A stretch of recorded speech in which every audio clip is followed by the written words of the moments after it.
Hey there, folks. Welcome back. We're going to wrap up our Greek series with a short podcast today on Alexander the Great. Looking at our slide from the last podcast, going down to King Philip, he was able to strengthen the army by equipping his soldiers with longer spears and creating cavalry and infantry forces and then combining them for a new type of siege warfare. Unfortunately for Philip, though, he's assassinated.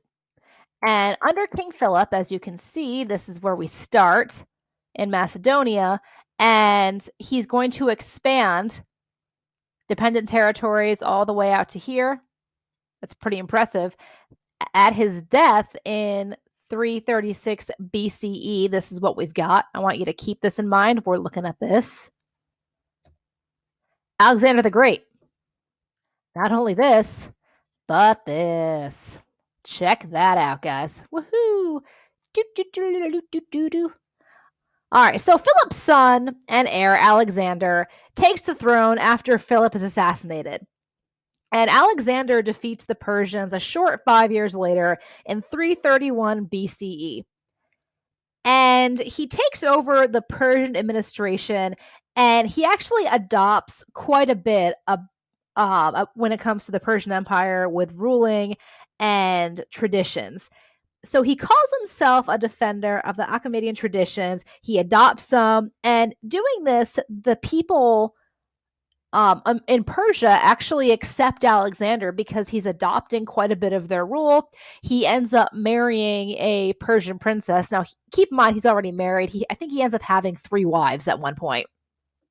But he marries a Persian princess, and this way, any children they have would be both Greek and Persian, or Macedonian and Persian. And he continues expanding.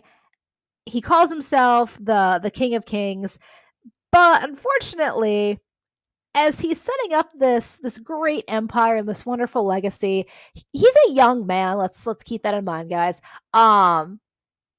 He unfortunately contracts a fever after a battle. His horse is dead. His best friend dies, and even before his best friend died, Alexander made a statement to him: "If you ever died, I would be dead within the year. I couldn't survive without you." And I'm trying to think of some modern day comparisons that I can give you on how close these two were. And one of the best ones I can do is a show called Scrubs, Turk and JD. Alexander and his friend, it's his right hand, his first lieutenant, if you will, the beta to his alpha. Or is it omega? No, it's beta. The beta to his alpha, and he dies. And then Alexander dies 6 months later of a fever. And he doesn't actually leave any instructions on what to do, who should take over. And as a result, his empire collapses. So the Hellenistic synthesis, Hellenization included intermarriage between Greeks and non-Greeks, the spread of Greek language and lifestyle, and a synthesis of Greek culture and indigenous culture. Now, this starts a little bit before, when the Greeks were sending out colonies. They're really creating that true sense of this is our Greek identity. But after Alexander forms his empire, this is where you'll really see the start of the synthesis, because after he dies, his empire is broken up into 3 kingdoms. So for 13 years, he's got the world's largest empire, but each kingdom is ruled by a Macedonian dynasty, and this period of time is called the Hellenistic Age, which is pretty important. You should know the dates: 323 to 30 BCE.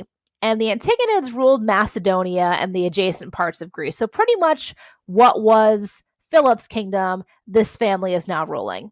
And the Spartans, as well as the new confederation of city-states, resisted Macedonian rule. They're going to create a lot of problems for the Antigonids.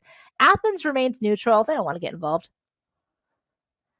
The Seleucid kingdom included the core area of Mesopotamia, Syria, parts of Anatolia, and peripheral possessions, including Iran and the Indus Valley. And that's very important. You need to know that Iran belongs in this area, because these areas, the peripheral areas that includes Iran and the Indus Valley, are completely lost by the 2nd century BCE. and they're actually going to become a new empire. The Seleucids maintained a Persian-style administration system.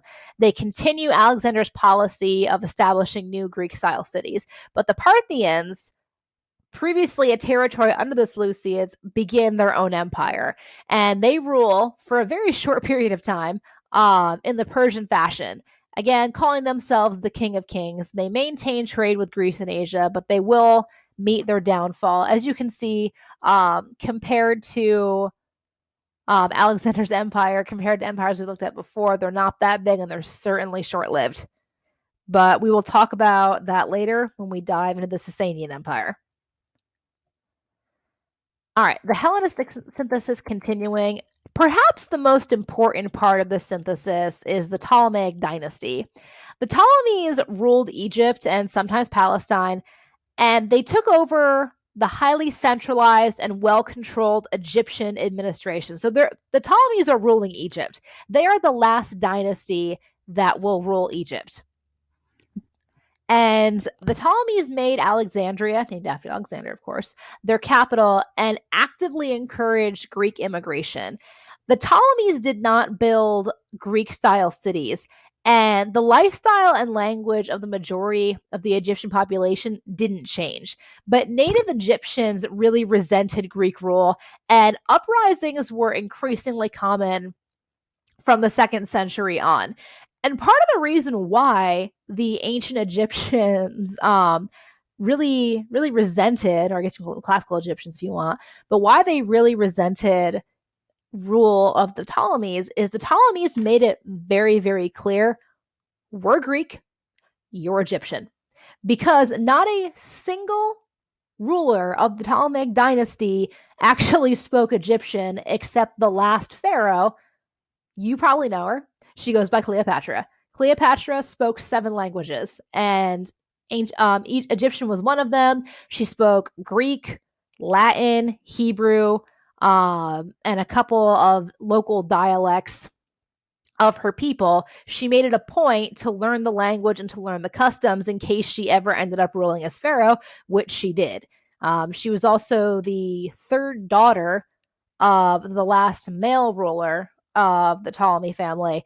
So the third daughter, she had a younger sister and 2 younger brothers. So as I'm sure you can imagine why the Egyptians really resented being ruled by the Greeks. Alexandria was the greatest city of the Hellenistic age, though. They had a population of 500,000 people, and there was also the Great Lighthouse, which you can see a picture of what it probably looked like. Alexandria was a Greek city because they took a lot of Greek features and adopted it. They had the institutions from the government of Greece, the assembly and the council. There were public baths. There were public theaters and gymnasiums that also were found originally in Greece. And the city also had a significant Jewish population that dominated 2 of the 5 residential districts in the city. The population is very diverse, which is also why the city was able to do so much. The lighthouse, advancements in astronomy and medicine. The first brain surgery was actually performed in Alexandria. The patient was awake. Your brain has no nerves. It does not feel pain. Now, I'm sure you feel pain, drilling into your skull, but once the procedure starts, you're fine. All right, so let's just wrap it all up and bring it home, shall we? Quick review. We've talked about Persia. We've talked about Zoroastrianism. We've talked about the city-states. We've talked about Alexander the Great and a little bit about the Parthian Empire. So if you have any questions, email me, talk to me, let me know. As always, have a great night, guys. Cheers.